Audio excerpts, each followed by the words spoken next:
Sadiya Ahmed, founder of the Everyday Muslim Heritage and Archive initiative, shares her thoughts on the contribution of the Islam UK Centre in Cardiff University to the field of British Muslim studies, and how the centre's research has influenced her own work. One of the things that brought Everyday Muslim to fruition was really a couple of papers that I'd read by Mark Bryant and Sophie at the centre, and one of them was about, I think, Islamic gardens. And I'm not an academic or a historian or an archivist. So that paper was the first time I'd seen anything written about Islam in Britain.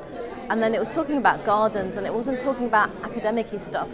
And it really resonated with me. It resonated in the way that it taught me about history, and it taught me about Islam, and it taught me that it was happening here in Britain. And those two things hadn't really sort of made sense before in one place.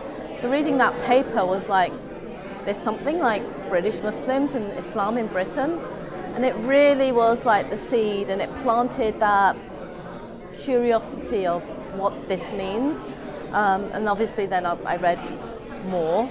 And then having Abdul Azim as our keynote yesterday was like, wow. It kind of really brought all of those things back together, and it started off with this paper about Islamic gardens in Britain to the history of Wales.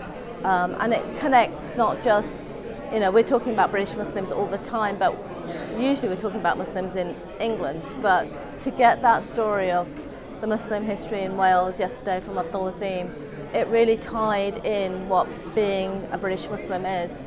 So I'm so grateful for the centre.